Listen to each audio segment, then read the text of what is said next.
ठीक है now Alina start. Assalamu alaikum wa rahmatullahi wa barakatuhu. And obviously, welcome to all. Good afternoon to all. You all guys joined us. We are so thankful to you that you joined us today on today's webinar. Guys, again, we have a tremendous topic, and the topic of today is so crucial to know. Pharmacy Graduates Association always proffers tremendous topics, and we have very delightful webinars. And the topic of today is, which is very crucial topic to know, and the guest of honor today with us is Dr. Adnan Rizvi. Particularly, the topic of today is drug laws and rules formed thereunder.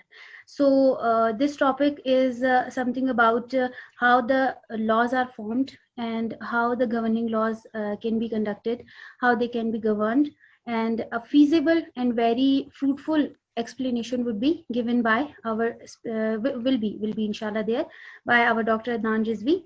Particularly, if I tell you about this is a topic which is not that much added in our curriculum too. And if I talk about particularly our university side, so this topic is also not being discussed very much there. So I think so today's webinar has a versatile importance of itself. I will not take much of your time, and I will move toward the introduction of our guest of honor or speaker of today. Respected attendees, he is a versatile speaker, and he is a specific one, because we only select or choose those speakers which are so honorable for us, and they are specific for the topic, and this trait we maintain for this webinar too. He's the one who has dynamic explainer for the topic of today, because he has a very vast experience about this topic, and the current knowledge and the current scenario of this topic can be explained by him very well. And if we talk about the educational criteria of our speaker of today, so he done B Pharm, LLB, LLM, MPhil, and currently he is a scholar of PhD. Particularly, if I talk about the career, so he started his career as a medical representative, and then he switched to quality assurance and then quality control officer. Firstly, he was a medical representative at Sanofi Pharma, and then he serviced there Eli Lilly pharmaceutical company as a quality assurance and quality control officer. Then later on, he passed the exam of SPSC, and then the success goes and goes on, because if you talk about the year 2016, so he got his first designation as an 18. He was previously working as a drug inspector in the grade 17. Then he promoted himself in 2016 to BPS 18, and it goes on toward the chief drug inspector in 2018 at the designation of BPS 19, and particularly he is working as director of currently now the services he is providing as director drug testing laboratory at Sindh, Karachi, and there are multiple of more I can say characteristic of him, but because of shortage of time, I can mention just some of them. The guest of honor today with us is so important and has a very crucial ability to tell us about this important topic. I'm again so much thankful to you, sir, that you found time for us and you just joined us. And thank you. Moving toward you, Dr. Adnan Rizvi. अस्सलाम वालेकुम। मैं just आपको एक introduction देना चाहूँगा कि जी drug acts क्या है, ड्रग एक्ट के बारे में, और थोड़ा सा कि रूल्स जिसके बारे में क्या बने, फिर थोड़ा सा इसका बैकग्राउंड भी देना चाहूँगा कि जी ड्रग एक्ट के बाद जो ड्रैप एक्ट आया वो कैसे आया, और ड्रग एक्ट में कौन कौन से सेक्शंस हैं जो कि हमारे लिए एज अ फार्मासिस्ट अगर हम काम कर रहे हैं किसी भी जगह पर, आइदर हम हॉस्पिटल में हैं, आइदर हम इंडस्ट्री में हैं, आइदर हम किसी कम्युनिटी फार्मेसी में रिटेल शॉप पे मौजूद हैं, या हम रेगुलेटरी में कहीं पे भी मौजूद हैं, हम जहाँ हमारा काम दवाओं के साथ हो रहा है, तो हम समझ सकें कि क्या रूल है, क्या प्रोहिबिशंस हैं, क्या चीज़ें हैं जो कि बहुत ज़रूरी हैं किसी भी दवा को या किसी भी कानून को या किसी भी चीज़ को करने के लिए। अगर किसी कानून का हमें पता होता है तो हम ज़्यादा बेहतर तरीके से उसको अंजाम देते हैं उस काम को। तो अगर हम ड्रग एक्ट की बात करते हैं तो ड्रग एक्ट जो 1976 है, सबसे पहले हमें समझना होगा कि इसका प्रियम्बल क्या है। प्रियम्बल यानी इसका इब्तिदा, यानी किसी भी लॉ को समझने के लिए उसका हमें प्रियम्बल समझना बहुत जरूरी होता है कि जी ये लॉ, अगर ड्रग एक्ट की बात करें, देखिए ना हमारे यहाँ अगर हम यहाँ बैठे हुए हैं, हम यहाँ हमारे पाकिस्तान की ही बात करते हैं तो बहुत सारे लॉ ऑफ लैंड होंगे, लेबर लॉ भी मौजूद होंगे, इनकम टैक्स ऑर्डिनेंस भी मौजूद होगा, बेशुमार लॉज मौजूद है कि जी ट्रैफिक के कवानीन है, बेशुमार लॉज, इन्वायरमेंट एक्ट है। तो जिसी तरह से अगर इसी तरह से अगर हम दवाओं की बात कर रहे हैं, दवा के बारे में काम कर रहे हैं, दवा से डील कर रहे हैं, तो हमें दवा के कवानीन भी पता होना चाहिए। तो अगर हम दवा की बात करते हैं, ड्रग एक्ट की बात करते हैं, तो सबसे पहले हमें पता होना चाहिए कि जी ड्रग एक्ट है क्या। तो ड्रग एक्ट जो इसका प्रेम्बल हमें पता होना चाहिए जी कि ड्रग एक्ट का प्रेम्बल क्या है कि ड्रग एक्ट किसको रेगुलेट करता है, किसी भी इंपोर्ट को, एक्सपोर्ट को, मैन्युफैक्चर को, मतलब कहीं पे भी अगर दवा इंपोर्ट हो रही है तब भी ड्रग एक्ट उस पर एप्लीकेबल होगा, दवा एक्सपोर्ट हो रही है तब भी एप्लीकेबल होगा, दवा मैन्युफैक्चर हो रही है तब भी एप्लीकेबल होगा, दवा स्टोर की जा रही है तब भी ड्रग एक्ट एप्लीकेबल है, दवा सेल हो रही है तब भी ड्रग एक्ट एप्लीकेबल है। यानी कि यहाँ पे हम अगर कहें कि import, export, manufacturing, storage, sale और सोल्ड ऑफ ड्रग, जहाँ पे भी दवा का हम काम कर रहे हैं, बिजनेस कर रहे हैं, तो वहां पे हमें ड्रग एक्ट को समझना जरूरी है क्योंकि वो एप्लीकेबल हो रहा होगा। अगर उसकी एप्लीकेशन हमें समझ में नहीं आएगी तो हम बहुत सारी वायलेशंस करेंगे। डेफिनेटली अगर वायलेशंस हो रही होगी तो फिर डेफिनेटली वो कानून की गिरफ्त में आप आ सकते हैं।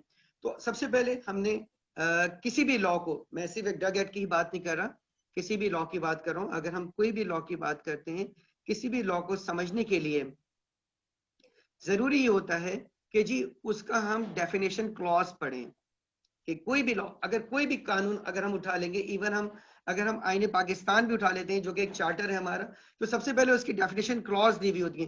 किसी भी कानून में उसकी डेफिनेशन क्लॉज दी जाती है कि जी ये डेफिनेशन में ये चीजें क्या क्या चीजें आएंगी। तो अगर हम ड्रग एक्ट की बात करते हैं तो इसका डेफिनेशन क्लॉज 3 है। अच्छा, सबसे पहली बात ये है कि आप अगर कवानीन को देख रहे हैं तो हमें कुछ चीजें हमें समझ में आना जरूरी है। वो ये कि आपको ये पता होना चाहिए कि जी कि अगर हम ड्रग एक्ट में अगर हम पॉइंट्स को पढ़ रहे होते हैं या किसी भी एक्ट में पॉइंट को पढ़ रहे होते हैं तो वहां हम सेक्शंस पढ़ते हैं। अगर उनके बाद दोबारा कोई चीज आती है, सेक्शन के बाद सब सेक्शन आता है, इसी तरह से रूल्स आते हैं, सब रूल्स आते हैं, क्लॉज इस तरह से पढ़ा जाता है। उनको हम पैराग्राफ वाइज इस तरह से नहीं रीड करते। तो हम सबसे पहले इसको सेक्शन कहते हैं। तो जो सेक्शन 3 है ड्रग एक्ट का, वो डेफिनेशन क्लॉज कहलाती है। इसको सेक्शन 3 भी कह सकते हैं, क्लॉज 3 भी कह सकते हैं। तो डेफिनेशन, किसी भी एक्ट को समझने के लिए उसका डेफिनेशन क्लॉज हम खोल लें, कोई भी एक्ट उठा लें, चाहे वो ट्रैफिक का कानून हो, चाहे वो लेबर का लॉ हो, चाहे वो पावर एंड एनर्जी का लॉ हो, चाहे वो किसी भी किस्म का कोई लॉ हो, उसको अगर हमें समझ, जनरल क्लॉजेस एक्ट हो, किसी भी किस्म का कानून हो, उसको समझने के लिए सबसे पहले हमें उसका डेफिनेशन क्लॉज पढ़ना चाहिए। तो अगर हम ड्रग एक्ट की बात करें, उसको अगर हमें समझना है तो सबसे पहले हम उसका डेफिनेशन क्लॉज को समझेंगे कि जी डेफिनेशन क्लॉज में, अच्छा डेफिनेशन क्लॉज में बहुत सारी डेफिनेशंस दी हुई हैं, ABCD से लेकर Z तक के दी हैं। मैं आपको चंद छोटी छोटी डेफिनेशंस जो बहुत ही इंपॉर्टेंट है, जो कि हमें जानना जरूरी है, उनके बारे में मैं थोड़ा सा आपको बताना चाहूंगा। टाइम बहुत मुख्तसर सा है ताकि आप लोगों को रिकॉल भी हो जाए, जो हमारे पास आउट स्टूडेंट्स हैं या पास आउट जो हमारे ग्रेजुएट्स हैं, जो कहीं किसी इंडस्ट्रीज में काम करें, उनके लिए भी हेल्पफुल रहे, और जो हमारे अंडर ग्रेजुएट हैं, जो कि स्टूडेंट्स हैं हमारे, जो कि फार्मेसी की तालीम ले रहे हैं, फॉर्म डी कर रहे हैं या MPhil कर रहे हैं या PhD कर रहे हैं, तो उनके लिए भी वो चीजें काम में आ सके। तो अच्छा, अब मैं आपको थोड़ा सा बताने की चाह रहा था कि डेफिनेशन क्लॉज में अगर हम देखेंगे तो कुछ डेफिनेशंस बहुत ज्यादा इंपॉर्टेंट हैं, जो कि एज अ रेगुलेटर हम भी अगर कहीं जा रहे होते हैं तो हम उन चीजों को देखते हैं और उस पर फिर एक्शन लेते हैं। फॉर एग्जाम्पल, कि आपको पता होना चाहिए कि जी एडल्ट्रेटेड ड्रग्स कानून के मुताबिक क्या है, ड्रग एक्ट ने, कानून ने एडल्ट्रेटेड ड्रग्स किसको कहा है, ड्रग एक्ट ने काउंटरफीट ड्रग्स किसको कहा है, ड्रग एक्ट के मुताबिक स्पूरियस ड्रग्स क्या होती हैं, ड्रग एक्ट सब स्टैंडर्ड ड्रग्स किसे कहता है। तो ये चंद चीजें, चंद डेफिनेशंस हमें पता होनी चाहिए कि जी एडल्ट्रेटेड है तो कोई ना कोई जी उसमें कोई डिकम्पोज पार्टिकल होगा, कोई ना कोई फिल्थी या प्यूट्रेट सब्सटेंसेस मौजूद होंगे, या कोई दूसरी चीज उसमें मिल गई होगी। यानी एडल्ट्रेशन का जनरल मतलब क्या होता है, मिलावट, ठीक है ना। तो एडल्ट्रेशन, अच्छा ड्रग एक्ट नहीं आया था तो इससे पहले अगर कोई मिलावट की चीजें एप्लीकेबल की जाती थी तो वो PPC था, यानी पाकिस्तान पिनल कोड था, उसकी 271 पीपीसी की जो है वो शिक होती थी, जिसे हम सेक्शन कह सकते हैं, वो वायलेट होता था तो हम कहते थे कि जी ये मिलावट है। तो वो अनाज पे भी लगता था, फूड पे भी लगता था, लेकिन अब वो जब से ड्रग एक्ट आ गया तो फिर वो हम पीपीसी की वो शिक्स नहीं लगाते, ठीक है ना। तो वो 1976 से पहले की बात थी, ठीक है। कि अगर अच्छा अभी भी बहुत जगहों पे ऐसा होता है कि पुलिस वगैरह, देखे ना, अच्छा मैं थोड़ा सा आपको फिर समझाऊंगा कि ये ड्रग एक्ट है, ये एक स्पेशल एक्ट है, इस पे कोई दूसरा कॉग्निजेंस नहीं ले सकता, ना पुलिस, ना एफआईए, ना कोई दूसरा इदारा। ये बहुत इंपॉर्टेंट बात है, इसमें समझने की कोशिश कीजिएगा कि किसी भी एक्ट को एप्लीकेबल कौन करेगा, इंप्लीमेंट कौन करवाएगा, उसके लिए वो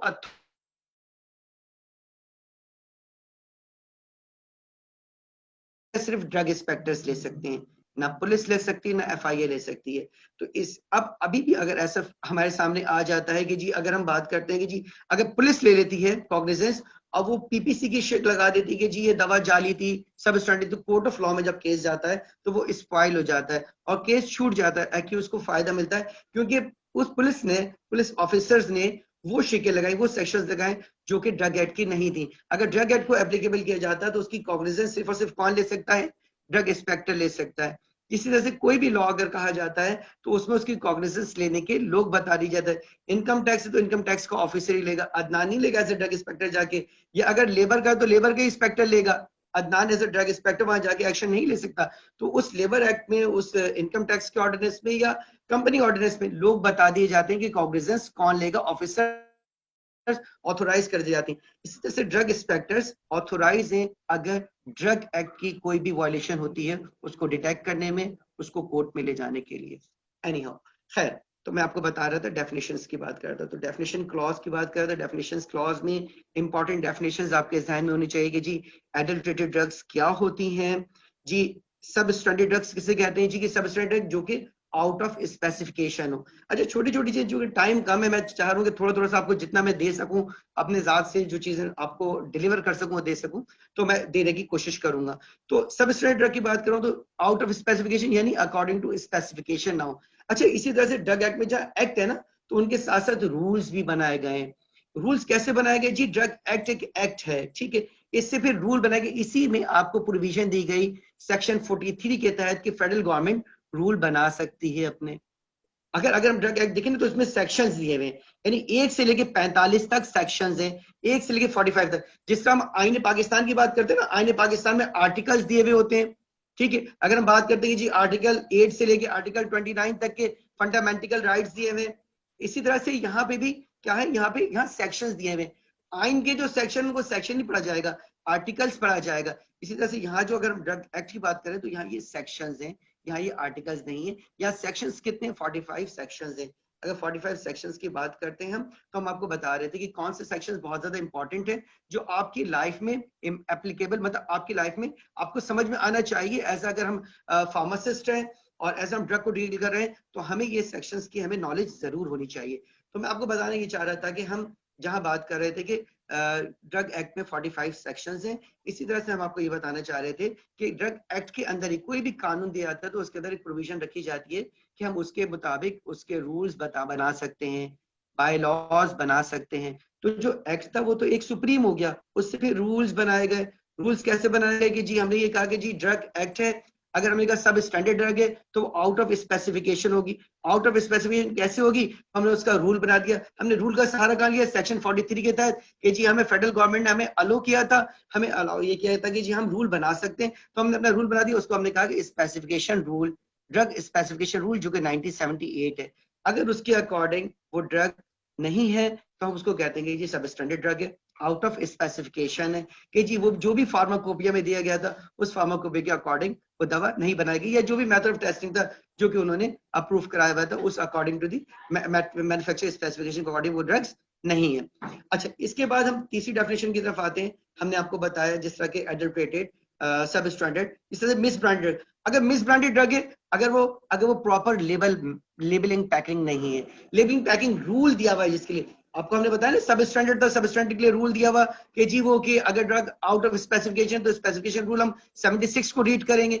इसी तरह से अगर हम लेबलिंग पैकिंग रूल को समझना चाहते हैं कि ड्रग किस तरह से लेबल होगी, ड्रग अगर है, अगर उसका कार्टन मौजूद है तो उस पर क्या क्या चीजें मेंशन होनी चाहिए, उस पर बैच नंबर लिखा होना चाहिए, उस पर मैन्युफैक्चरिंग डेट होनी चाहिए, उस पर एक्सपायरी डेट होनी चाहिए, उस पर उसका जेनेरिक लिखा होना चाहिए, उस पर ब्रांड नेम लिखा होना चाहिए, जेनेरिक लिखा होना चाहिए, जेनेरिक पैरेंथेसिस के अंदर होना चाहिए, उर्दू वर्जन लिखा होना चाहिए, इंस्ट्रक्शन लिखी होनी चाहिए। वो तमाम की तमाम चीजें लेबलिंग एंड पैकिंग रूल 1986 में दी हुई हैं। यानी कि हमें अगर उस दवा को प्रॉपर लेबल देखना है, पढ़ना है, तो उसको समझने के लिए कि इसमें क्या क्या चीजें इंपॉर्टेंट चीजें होनी चाहिए, तो हमें लेबलिंग एंड पैकिंग रूल को समझ में आना चाहिए और पढ़ा होना चाहिए कि हम लेबलिंग पैकिंग रूल होता क्या है। ठीक हो गई बात? तो अगर according to proper label packing हुई है तो वो दवा सही है, स्टैंडर्ड क्वालिटी की। अगर वो दवा प्रॉपर लेबल पैकिंग हुई तो हम कहते हैं दवा सब स्टैंडर्ड क्वालिटी की है। इसके बाद और दवा मिस ब्रांडेड है। इसके बाद जो फोर्थ डेफिनेशन जो आती है वो आती है काउंटरफीट ड्रग्स की। तो काउंटरफीट ड्रग्स की बात ये कहते हैं कि आसान से समझ लीजिए कि अगर ड्रग का जो लेबल है वो रिजेंबल कर रहा है किसी दूसरे पैकेज से, या इमिटेशन है किसी और दूसरे लेबल से, कि अगर आप पैरासीटामोल देख रहे हैं, पैरासीटामोल का रेड कलर का बॉक्स होता है, और अगर किसी और ने उसको पैरासीमोल कर दिया, पैरामोल कर दिया, और उसी कलर से मैच कर रहा है, वही कलर है, और उसी तरह उसने शेर वाली गोली शेर बनाया हुआ है, तो वो फिर क्या हो जाता है, वो आपके वो काउंटरफीट ड्रग्स कहलाती है। इसके बाद जो पांचवी डेफिनेशन जो मैं इंपॉर्टेंट समझता हूँ, जो कि हमें बहुत ज्यादा जिसके ऊपर काम हो रहा होता है और जिसके बहुत ज्यादा लोग शोर भी मचा रहे होते हैं, जजेस साहिबान भी और लोग भी मुआजिज कि जी मीडिया भी कह रहा होता है कि जी सब कह रहे होते हैं कि जी जाली दवाएं, स्पूरियस अद्वियात। तो हमें स्पूरियस समझने की जरूरत है कि स्पूरियस कहते कैसे हैं। स्पूरियस सिर्फ जाली को नहीं कहते ना कि ये दवा सब स्टैंडर्ड। देखिए ना, मैंने आपको 4 डेफिनेशन को अलग कर दें, इसको मिस ब्रांडेड अलग कर दें, अडल्टेटेड, काउंटरफीट सब स्टैंडर्ड कर दें। अब स्पूरियस की बात करते हैं। स्पूरियस अगर ये दवा फॉर एग्जांपल स्टैंडर्ड क्वालिटी की भी है और मिस ब्रांडेड भी नहीं होती और काउंटरफीट भी नहीं होती और अडल्टेटेड भी नहीं है, लेकिन दवा स्पूरियस कब है? अगर उस दवा का बनाने वाला इदारा ही मौजूद नहीं, यानी कंपनी फिक्टिशियस है। तो एक डेफिनेशन ये आ गई कि उस कंपनी, वो जो कंपनी है, फैक्ट्री है, वो फिक्टिशियस से मौजूद ही नहीं है। फॉर एग्जांपल अदनान इंटरप्राइजेस कोई दवा बना रहा है और अदनान इंटरप्राइजेस पाकिस्तान में एग्जिस्ट ही नहीं करता और छुप छुपा के कहीं किसी गोटों में, देहातों में, किसी बहराड़ी के इलाके कह दें, या कह दें कि जी किसी दूर दराज इलाके में कहीं छुप छुपा के वो दवा बनाई जा रही है और वो दवा मैन्युफैक्चर हो रही है और वो दवा कंपनी एग्जिस्ट नहीं होती, तो वो कंपनी तो जाली है कि मतलब फिक्टिशियस है और दवा क्या हो जाएगी उसकी? स्पूरियस हो जाएगी। इसके साथ साथ इसकी डेफिनेशन है कि अगर दवा के अंदर कंपनी भी मौजूद है, फॉर एग्जांपल कंपनी मौजूद है, फॉर एग्जांपल अदनान की कंपनी रजिस्टर्ड है और उसके बाद दवा अदनान की मौजूद है, दवा, लेकिन दवा जो है वो मिस ब्रांडेड नहीं है, दवा काउंटरफीट नहीं है, लेकिन दवा के अंदर एक्टिव ही मौजूद नहीं है। तो दूसरी डेफिनेशन क्या होगी स्पूरियस की? कि कंपनी तो मौजूद है लेकिन दवा के अंदर उसकी क्वांटिटी मौजूद नहीं है, दवा के अंदर उसकी मिकदार ही मौजूद नहीं है, बिल्कुल ही सिरे से नहीं है, यानी डिवाइड ऑफ एक्टिव इंग्रेडिएंट है, तो दवा स्पूरियस हो गई। यानी अगर मेरे को कहा गया, तो मैंने कहा कि इसके अंदर पैरासिटामोल कैल्शियम कार्बोनेट डाल दिया गया तो दवा स्पूरियस हो गई। इसके साथ अगर कहा यह जाता है, ये भी एक दूसरी डेफिनेशन स्पूरियस की, थर्ड डेफिनेशन स्पूरियस की आती है कि जी आपने कहा कि ये डिस्प्रिन है लेकिन अंदर से पैरासिटामोल निकल ली है, तो तब भी दवा जाली हो गई। तो कहने का मतलब ये ना, देखिए ना, अभी देखें, अभी एक बहुत रिसेंटली एक केस आया, मैं किसी कंपनी का नाम नहीं ले रहा, लेकिन हमने कच्ची गली में वहां पे रेड किए, वहां पे हमने दवा को उठाया, तो दवा के अंदर थी एंटीबायोटिक मौजूद थी, लेकिन इसके अंदर वो दवा नहीं थी जो कंपनी क्लेम कर रहा था।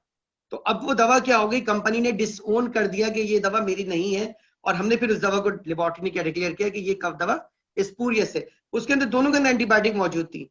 होता है ये कंपनी करती है, बहुत सारे लोग जो कल्प्रिट्स होते हैं वो करते ये है कि अगर कोई ब्रांड अच्छा बिक रहा होता है, फॉर एग्जांपल मैं आपको जस्ट एक एग्जांपल देता हूं कि एक कफ सिरप बहुत अच्छा बिक रहा है और दूसरे कफ सिरप में भी वही क्वालिटी मौजूद है, तो वो क्या करते हैं, उस कफ सिरप पे उसका लेबल लगा देते हैं और लेबल लगा के, ये दूर दराज के इलाके हैं, छुप छुपा के लोग इसको बना के दवा को उसी तरह निकाल देते हैं, हालांकि उसके अंदर वही चीज मौजूद है। मैं आप फॉर एग्जांपल के कफ सिरप के अंदर बहुत अच्छा कफ सिरप, उसके अंदर सीपीएम मौजूद है, उसके अंदर डाइफेनहाइडामिन मौजूद है, किसी में कंपनी का नाम लेना नहीं चाह रहा, ठीक है ना, मैंथॉल मौजूद है, सिट्रिक एसिड मौजूद है, वो तमाम चीजें उसके अंदर मौजूद है। कफ की बहुत अच्छी रेमेडी है, ठीक है, सीडाफेडिन भी इसमें डाला हुआ है, ठीक हो गया, वो कफ की बहुत अच्छी रेमेडी है, लेकिन क्या वो उसका ब्रांड चलने वाला था और मेरी कंपनी का ब्रांड चलने वाला नहीं था। मेरे अंदर वो तमाम इंग्रेडिएंट मौजूद है जो मैं आपको स्टेट कर रहा हूँ, ठीक है ना, लेकिन उसने क्या किया, मैंने क्या किया, उसका लेबल उठा के अपने लेबल के ऊपर लगा दिया, अब मेरी दवा 80 रुपए की बिक रही है, जो मेरी दवा की कीमत 30 या 40 रुपए की थी। तो इसका मतलब क्या होगा कि ये दवा भी एक स्पूरियस आ गई, कि इसके अंदर क्या होगा कि वो दवा की चीजें चेंज हो गई और कंपनी ने कहा कि जी ये हम इसको डिसओन करते हैं और हमारी ये दवा नहीं है। अच्छा, ये पता कैसे चल रहा होता है? ये थ्रू एक्सपीरियंस चल रहा होता है।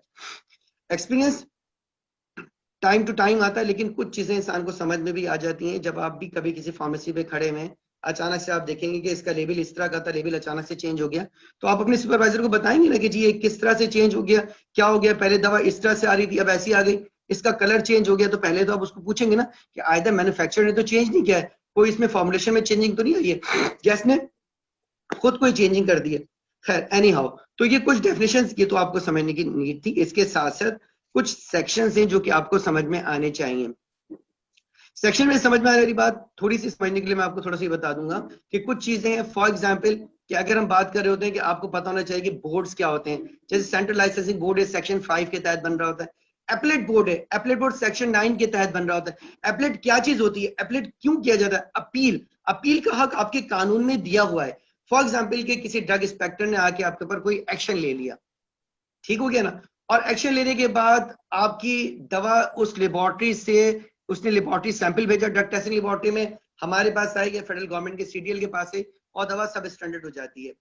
अब अगर आपका कोई केस बनाया जाता है तो उसके खिलाफ आप अपील कर सकते हैं। अपील का हक आपकी इस बुक में दिया हुआ है, यानी आप उस लेबोरेटरी की रिपोर्ट को रिटेस्ट के लिए भेज सकते हैं, यानी एड्यूस कर सकते हैं, एड्यूस कर सकते हैं evidence in the contravention of the report. तो कहने का मतलब ये कि आपको कानून में अपील का भी हक दिया हुआ है कि अगर आपके खिलाफ कोई कानून होता है, कोई काम होता है, आपकी वायलेशन होती है, तो आप उसके अगेंस्ट अपील कर सकते हैं कि जी अपील का मेरे पास राइट है। लेकिन अपील का भी राइट दिया हुआ है तो वो एक टाइम लिमिट दिया हुआ है, कानून में हर जगह टाइम दिया हुआ है।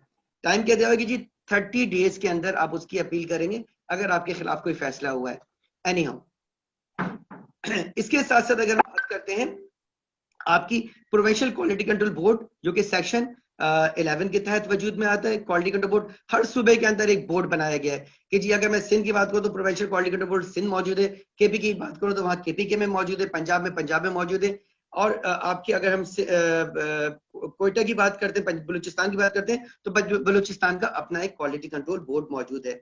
इसके बाद हमें समझ में ये आना चाहिए कि जी पावर, सेक्शन 18 के ड्रग इंस्पेक्टर की पावर क्या है। ठीक है ना, अगर मैं एज ए ड्रग इंस्पेक्टर हूं, आपको, मुझे अपनी पावर तो पता है कि मैं चढ़ जाऊंगा, मेडिकल स्टोर पे चढ़ाऊंगा, लेकिन आपको भी समझ में आना चाहिए कि ड्रग इंस्पेक्टर क्या आपके साथ कर रहा है, कि आपके साथ नाजायज तो नहीं कर रहा ड्रग इंस्पेक्टर्स। आपको अगर कानून पता होगा तो आप बता सकते हैं कि ड्रग इंस्पेक्टर्स ने मेरे साथ कोई नाजायज नहीं किया। तो ड्रग इंस्पेक्टर आपके पास आए तो आप उसकी आइडेंटिटी मांग सकते हैं, आप उससे पूछ सकते हैं कि आप ड्रग इंस्पेक्टर, तो आप अपना नोटिफिकेशन शो करें, ये आपका राइट है। इसके बाद उसका जो राइट है वो क्या कर सकता है, उसको क्या पावर्स दिए जी कि वो ड्रग इंस्पेक्टर इंटर हो सकता है किसी भी वेसल में, तो आप उसको रोक नहीं सकते। जब वो अपनी आइडेंटिटी दे दे, अपने आप को नोटिफाई इंस्पेक्टर साबित कर दे, फिर आप उसको रोक नहीं सकते। वो आ सकता है, पुलिस के साथ भी आ सकता है, अकेले भी आ सकता है, असिस्टेंस भी ले सकता है। तो कानून ने उसको असिस्टेंट की भी प्रोविजन दी है।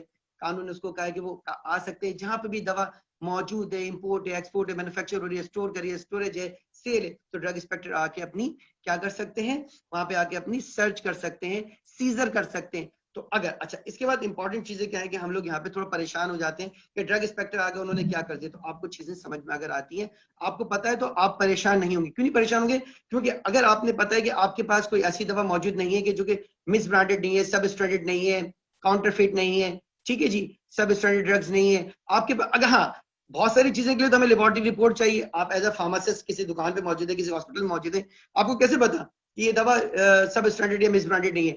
डेफिनेटली अगर आप फार्मास्यूटिकल में वहां तो काम करें, आपको पता चल जाएगा कि जी आपकी क्यूसी ने उस दवा को पास किया।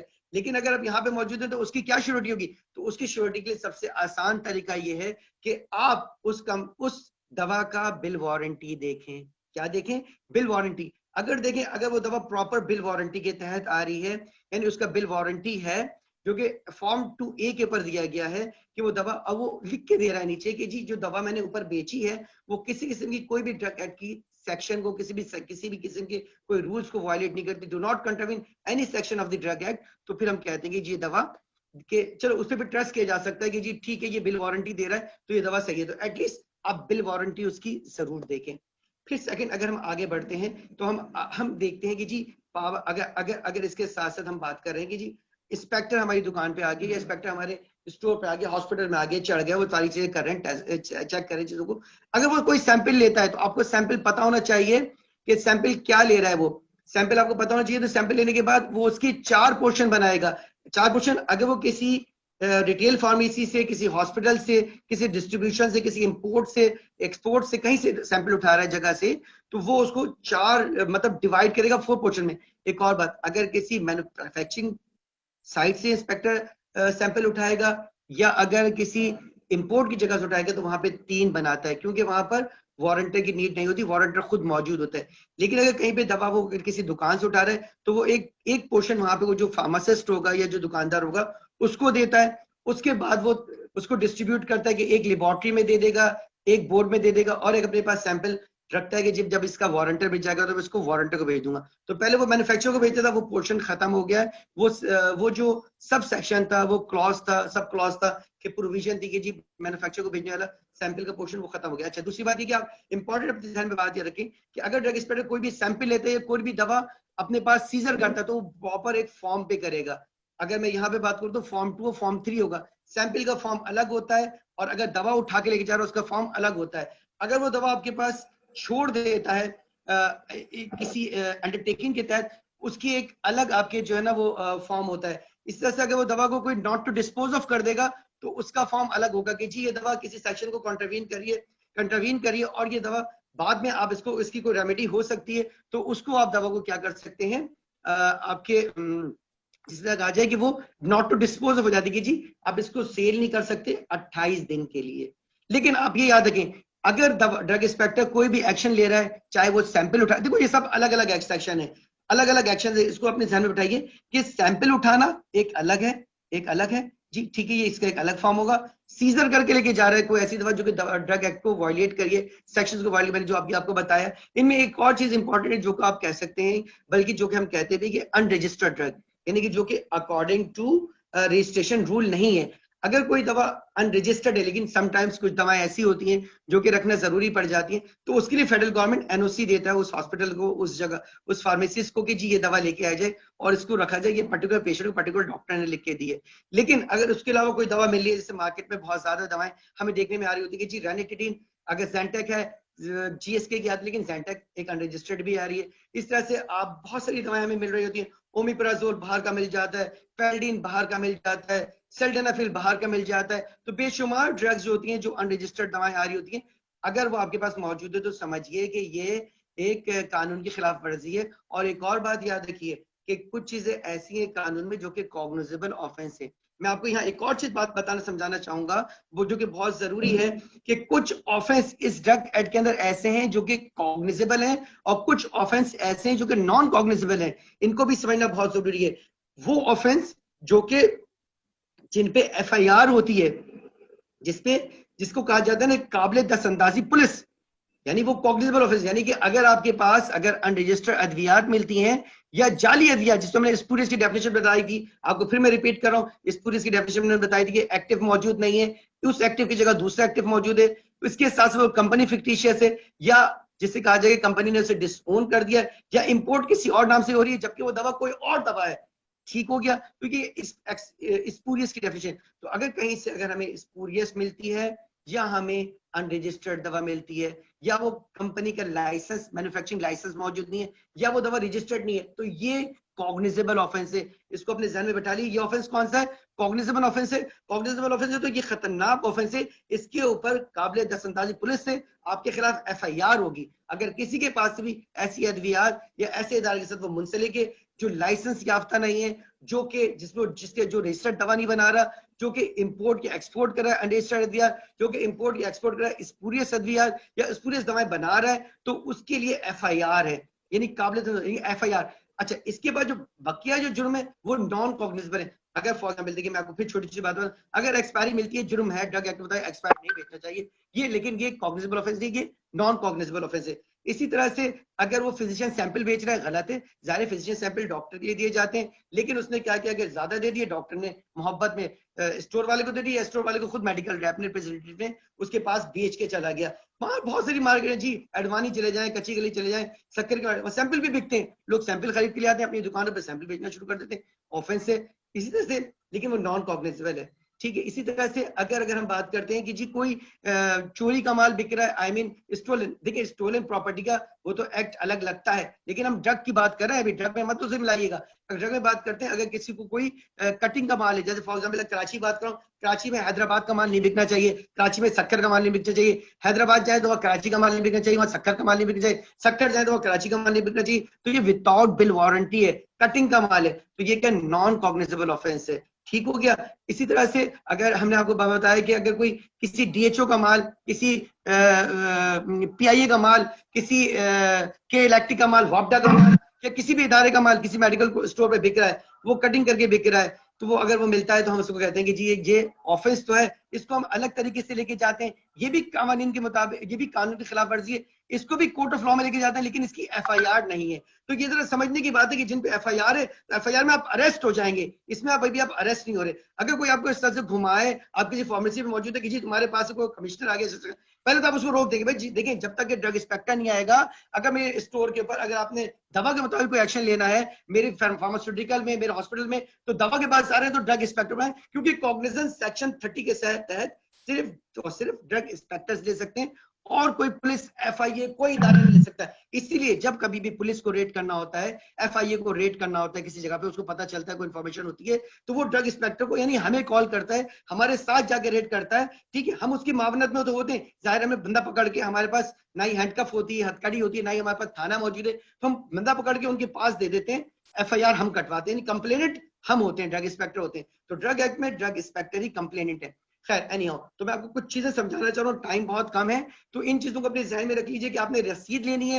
रसीद लेने के बाद आपको कुछ मैंने चीजों को आपको मैं बताया कि सीजर कहाँ कहाँ हो सकता है। सीजर होने के लिए मैंने आपको बताया कि सीजर का फॉर्म अलग होगा, यानी सीज कर दिया, उसका मुशीरनामा भी ड्रग इंस्पेक्टर बनाएगा, आप उससे उसका मुशीरनामा भी लें। मुशीरनामा आप समझते हैं क्या होता है? देखें, ये कुछ चीजें ड्रग एक्ट में ऐसी चीज होती है जो ड्रग एक्ट में साइलेंट है, बल्कि साइलेंट नहीं, मैं इसको इस तरह कहूंगा, ड्रग एक्ट कहता है कि अगर वो चीज ड्रग एक्ट में नहीं है तो आप उसको सीआरपीसी की मदद लें।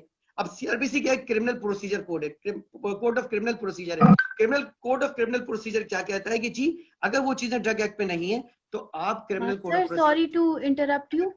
Sir, 5 minutes are remaining to wind up the lecture. बहुत कम टाइम रह गया है तो Yes, sir.